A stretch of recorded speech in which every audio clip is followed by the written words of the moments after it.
Yeah, so usually, yeah, I do. I have a lot of seniors from college who I would go to ask for a referral, and they would give me a referral, and then I would go on a career portal and apply.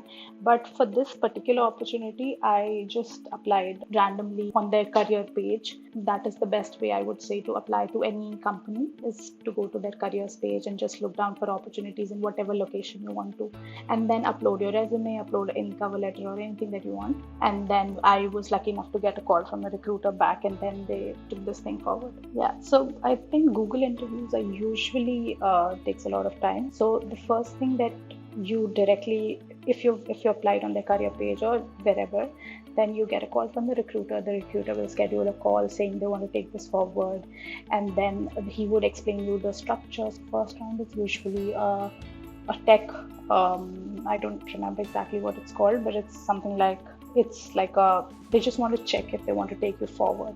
So it's like a basic simple round tech interview, phone interview they call it. Yeah, so if you pass that, then they have 5 on-site interviews.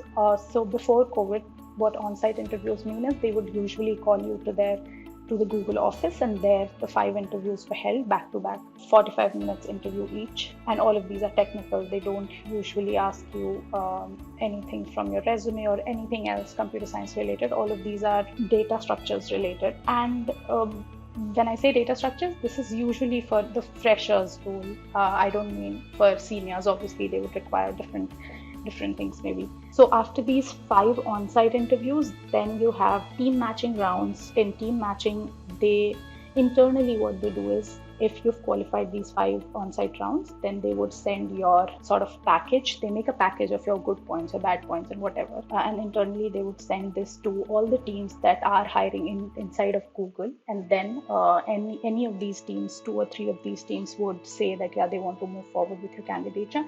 And then they would let you talk to these managers, these two, 3 managers, and whichever team suits you best, you would finally be matched to that. And then finally you would get the offer letter. So this entire process for me, I think it took 3 months. Yeah.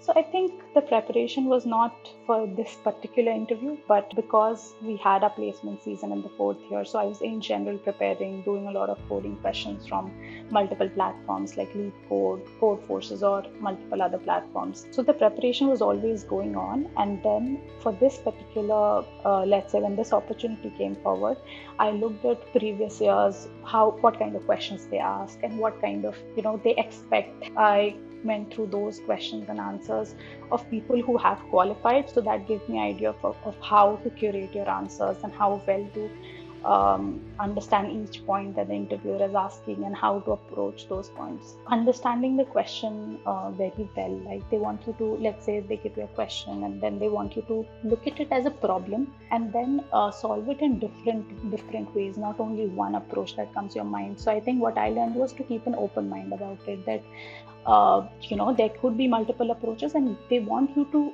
get to the best approach slowly. So the first solution you give could be a very from scratch, just whatever, brute force method, whatever comes to your mind. And then slowly they want you to get to the best approach and, understand each of these things of what you're using. You should also have a proper explanation of why you're using it. Let's say, so I had an example that in my first interview, I used a vector instead of a string.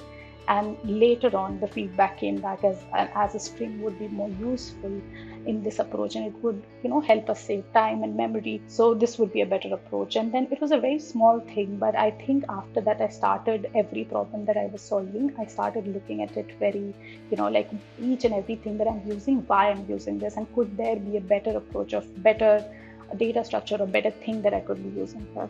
So mainly what happens is in tech companies, you would see a large amount of it is base, and then some of it is bonus, and then some of it is the stocks that they give to employees. Yeah. So for different companies, it's different. Like for Microsoft, they give all the stocks for 4 years into 1 year. But for Google, they give the CTC that they tell is for per year stock. So this would be the total amount, including everything. Of course, the tax would get deducted on each of these factors, but this would be the total amount that I would get, including stocks, base, and bonus. Yeah, 75% is the base, and then 25 would be the stock options, and the rest, some part of it is bonus that is dependent on performance or on some in general, how well Google is doing, or if they get good revenue or whatever, then they can also increase it. What I would suggest is obviously have your best side up and put your best experiences in a one page, not exceed one page. But yeah, when I say best, I don't mean all. There's a lot of when we and I would take you to both sides.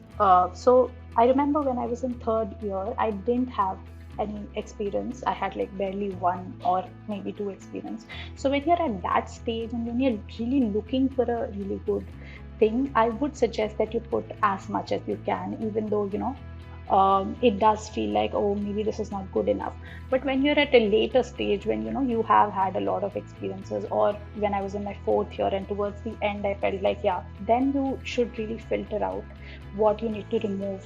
So maybe at that point, your best experiences on what would look good for the company that you're applying to. So there are a lot of other factors in the sense that, so what I had was first three experiences, whatever the best experiences were, Microsoft, Expedia, and then the IIT. Then I had three of my projects that my best projects that I've worked on, and some projects which could really spark good conversations with interviewers, and those projects which really, which I knew very well, and those were really interesting for a discussion, those kind of projects. Then I had a publication that I did in my college for the last year, and then there was two or three positions of responsibilities which could show that some kind of leadership and some kind of interaction also you're good at that. So I think it should be a balanced resume. You can put your best things, whatever you feel like, and not all of it also. I would suggest don't put all of it.